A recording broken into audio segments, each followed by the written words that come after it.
$1,000 is not enough.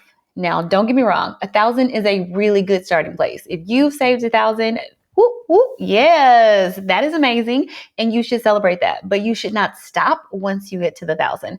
I think sometimes we get comfortable because we see this 1,000 in the account and it's more than what's been in there in a very long time. And you want to just stop and you want to focus on something else. A lot of times, especially if you have debt to pay off, you don't want to put any more into savings. You want to throw it all at the debt. And I really think that 1,000 is not enough. And I'm going to talk to you about why that 1,000 is not enough today. Hello and welcome. If we have not met, I am Natasha. I help people to save their first 5,000, pay off debt, and help them work towards financial independence. My goal is to help at least 100 individuals and families on a yearly basis to work towards that financial independence. And if you want to be one of those 100, go ahead and hit that subscribe button.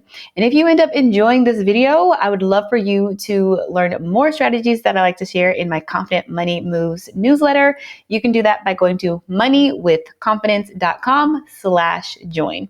All right, let's jump into this $1,000 conversation.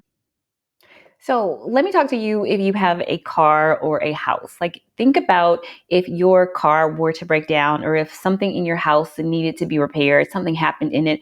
How much is it going to cost for you to repair that item on your car or to repair that thing in your house? And I've had this happen several times to me. I know that we've had our hot water heater go out and that was $2,000. We've had like leaks in the shower. The plumbing in the kitchen sink has gotten stopped up so that it's not draining properly. So these are all things that happen if you are the homeowner. Now, just as a little side note, people love to say you're throwing away money when you're renting, but guess what? You're not, because when all these things break, you don't have to fix them. But that's besides the point. If you are a homeowner, just know that how much is it going to cost you? And imagine how much do you pay each year to fix different things in your home if you are a homeowner. And yes, you could probably get a loan in order to cover these things, but then you're just adding another monthly payment if you have to add a loan to pay for something that breaks inside your home or something that breaks on your car.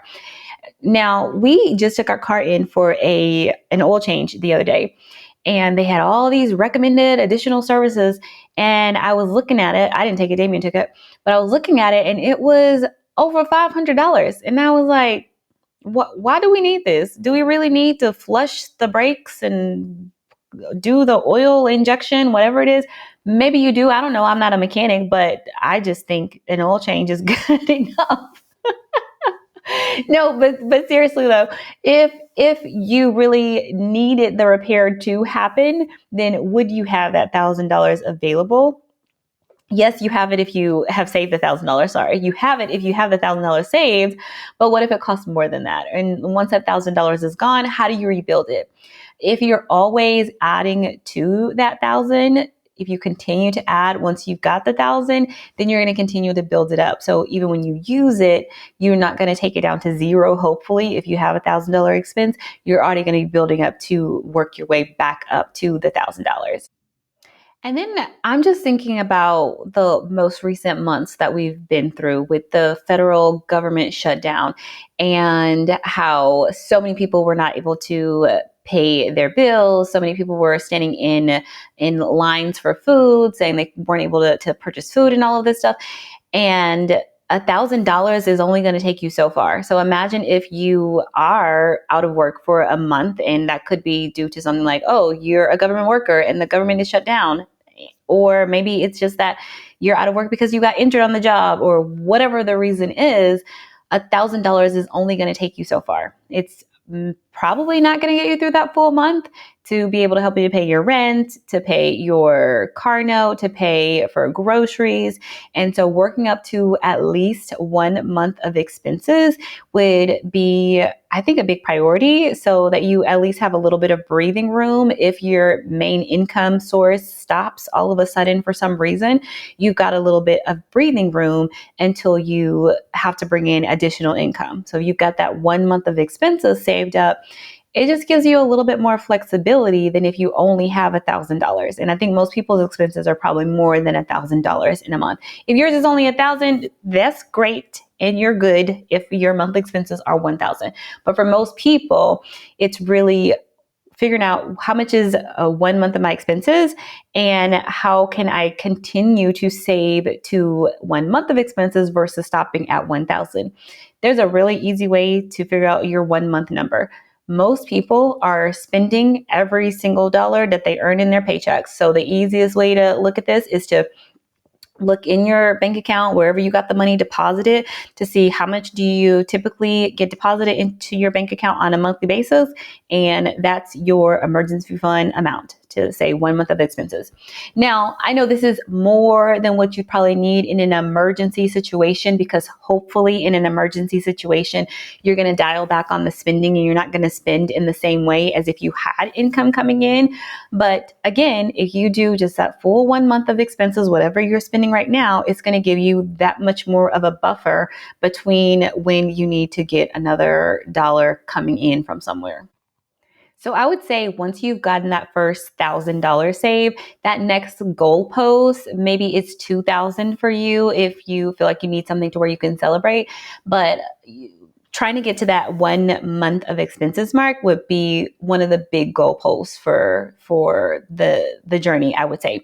And if let's say your 1 month is like 8,000 or 10,000, that can seem pretty far away from 1,000. So you could break it down into smaller little goalposts. Okay, can we get 2,000? Can we get 2,500, 3,000, 4,000, 5,000?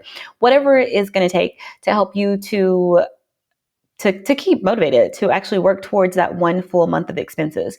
But ideally, you would at least work up from 1,000 to the next big milestone of 1 month of expenses. Now, overall, you're probably going to want at least 3 to 6 months of expenses saved up in the future for a full-on emergency fund. Now, once you get to 1 month of expenses, you may decide to stop saving up for your emergency fund, or you may continue adding to it. It really depends on the current situation of life that you're in.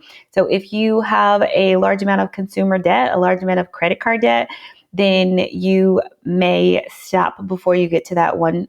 Stop once you get to that one full month, or you may stop even before you get to that one full month. It's really about what you feel comfortable with when you got debt that you're paying off. But something that's really important to remember is that, okay, you are trying to pay off debt.